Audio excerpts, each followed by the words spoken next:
Hey everyone, welcome back to the channel. Thank you for being here. My name is Andrew, coming to you from the beautiful Carolinas. Today's topic is going to be when you waited for the narcissist to change.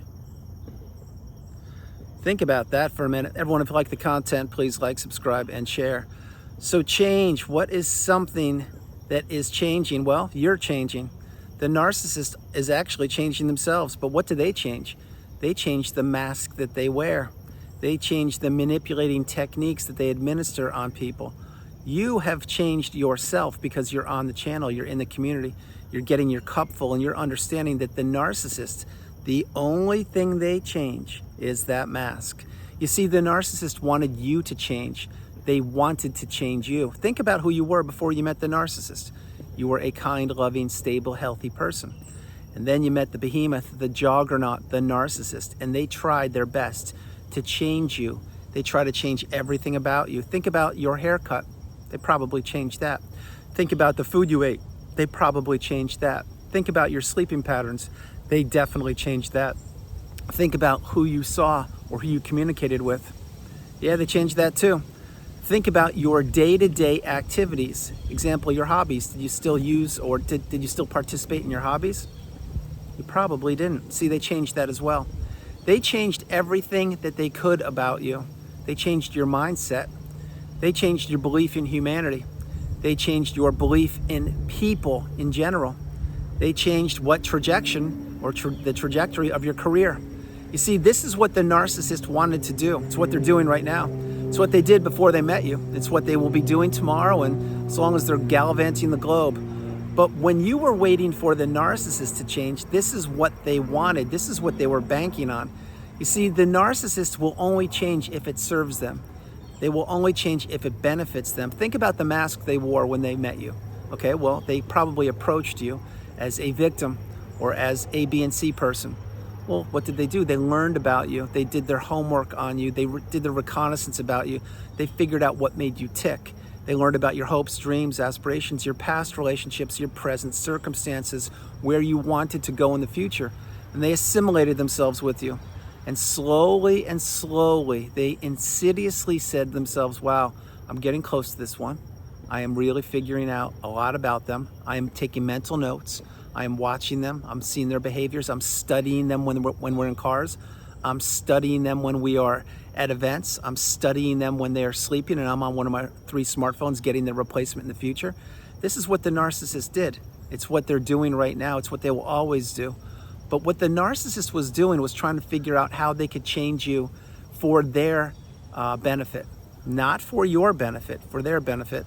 That's why when you're in these relationships, all of your resources become decimated.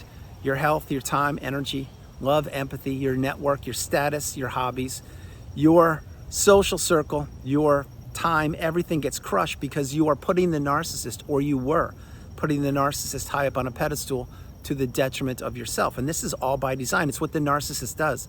You see, the narcissist needs enablers. They need flying monkeys. They need sources of supply to pump up their fragile ego. And each and every person that enters the narcissistic relationship, they not only feel like they should be loyal to the narcissist, but they feel fortunate that they know the narcissist until they get the wisdom and until they realize they were being manipulated, they were being used and abused, and the narcissist never cared about them. Let's think about who the narcissist really cares about. Do they care about their kids? No. They care about the supply the kids provide for them. Do they care about their spouses or their romantic interests? Absolutely not. They care about that their romantic relationships do things for them. Example, provide a roof over their head, pay their way on vacations and trips, raise the kids, create the kids, and nurture the kids. Do they care about their own parents? I'm talking about the narcissist? Of course not. They don't care about anybody but themselves. They're self-serving, toxic people that only want to take away from other unsuspecting people or people who don't know what narcissism was. So when you were giving the narcissist more and more chances, when you kept on giving them chances, you were hoping that they would change. And in the way back of your mind, the more you saw that they weren't willing to change or they weren't willing to work with you, the more you realized in the back of your mind that something was off, that the relationship was not reciprocal. It was not a two-way, healthy, stable relationship.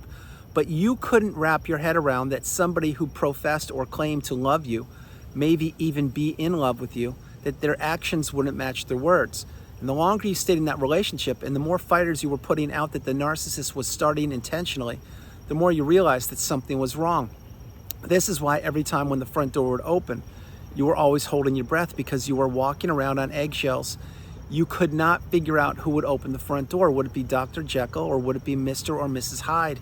You never knew if you were going to get credit for raking the leaves, for paying the bills, for paying the mortgage, for gassing the car, for doing the dishes, for getting the food at the grocery store, for cleaning the food, cooking, for doing everything. Well, you probably got this.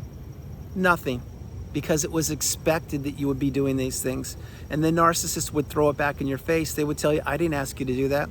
I didn't ask you to do A, B, and C. You did it because you wanted to.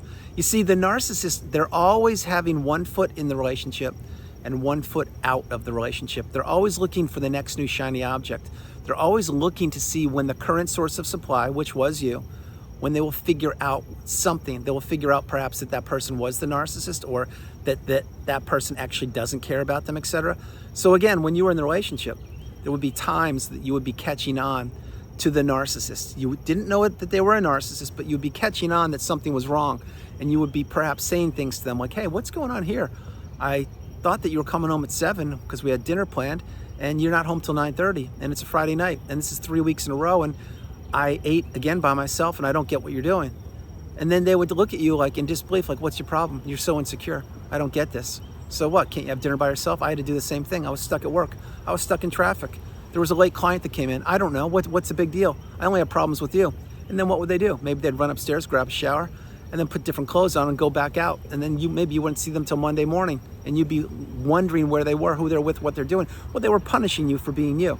They were missing that dinner again on a Friday night for 3 weeks in a row because they could, and because they had different plans, and they didn't want to be around you, and they wanted you stuck, ruining your weekend while they were out with a new supply or whatever they were doing. Who knows? But this is how the cycle goes around and around and around, and you weren't supposed to figure it out. The narcissist always thought they were the smartest person in the room.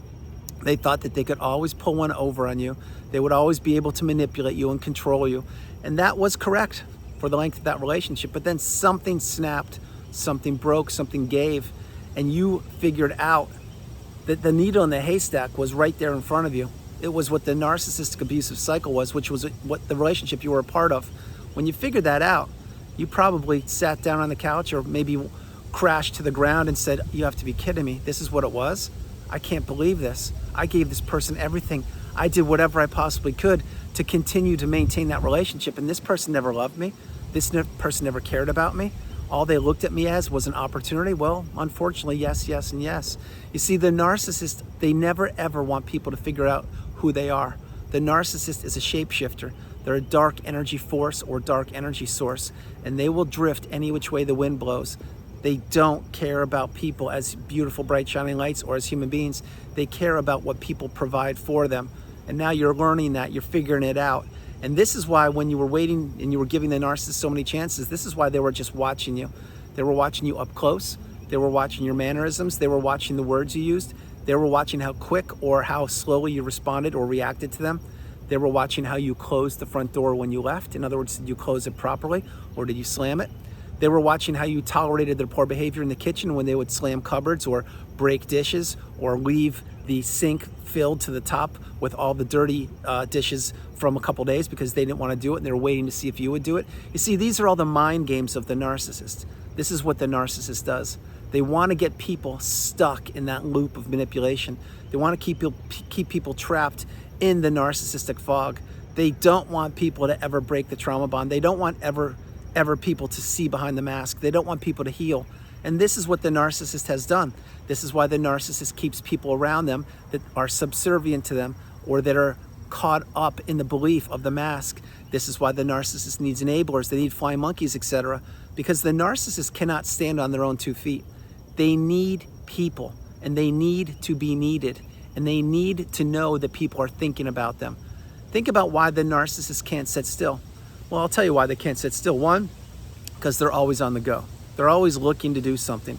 Whether it's a snowstorm at 10 o'clock at night or a hurricane at 11 o'clock at night, the narcissist will go out because they don't care, because they need to get milk for tomorrow, even though tomorrow isn't a school day. Big B. even though tomorrow isn't a school day, because they need the thrill, they need the adventure. Or maybe they just claimed that they had to go out in that hurricane or snowstorm, but they went to a new supplies house. Think about what I'm sharing with you. There are so many layers upon layers of the onion to be peeled back. You never really knew who the narcissist was. You never knew who they were. You never knew where they were when they weren't with you. You never knew where they were when they were with you, because mentally they weren't with you. Physically, they perhaps could have been in the same room or house with you, but they were checked out.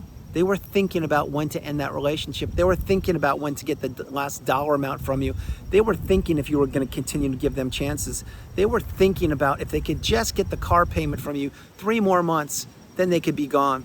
They were thinking about when the new supply was getting ready to step up and take the baton that would be passed from you, even though you didn't want to pass the baton, but you didn't know you were in a narcissistic relationship, to the new supply. You see, the narcissist is playing chess, and they're playing on a chessboard with multiple people at any one time. And when you were on that chessboard, you were a pawn, you were a puppet, you were a servant. You didn't know it back then because you weren't taught Narcissism 101 in school. This wasn't your fault. The relationship certainly wasn't your fault.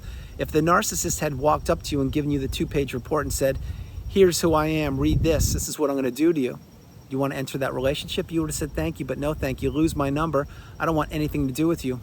I hope you never ever remember my name, because you are a toxic person and I don't need to go through that. I don't want to go through it. But that's not what the narcissist did.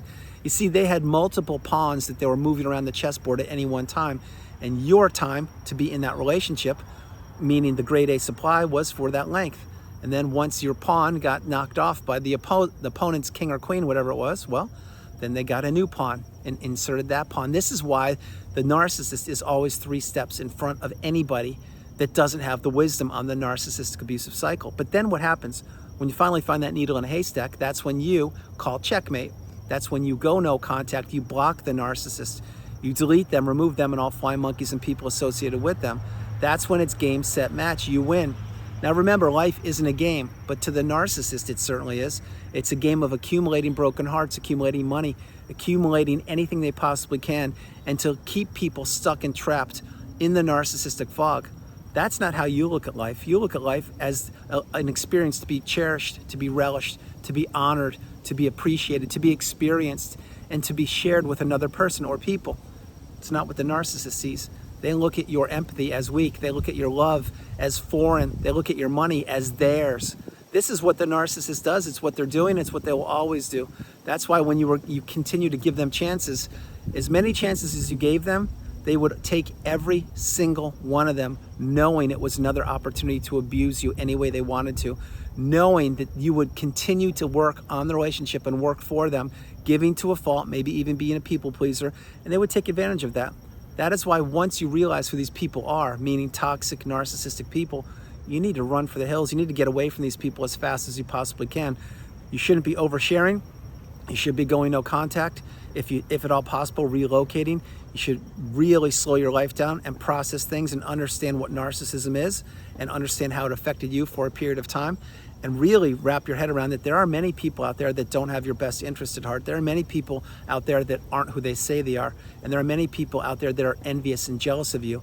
And at the top of that list, or those lists, that's right, that's where the narcissist is. That's why these people need to disappear from your life.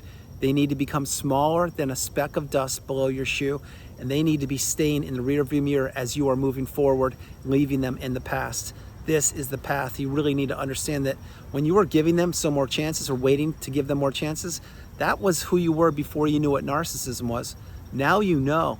Now the onus is on you. It's directly contingent upon you to take action, to understand that nobody, and I mean nobody, is going to come knock on your door and save you. You're going to have to really wrap your head around that that person never loved you, never cared about you. They don't love or care about anybody. They just looked at you as an opportunity, and they wanted to extinguish your beautiful, bright, shining light, but they couldn't, because you are still here. And you are one of the fortunate ones, because you did find that needle in a haystack. So you need to understand that your life is your life. It should be living, or it should be lived without any toxicity in it. So everyone, that's the video. I hope you liked it. I loved doing it from the beautiful Carolinas. This is Andrew. Namaste. Have a great afternoon, evening, or morning, no matter where you are on the planet. You are not alone. Remember that. You are not alone. I love you all. God bless you, and I'll talk to you tomorrow.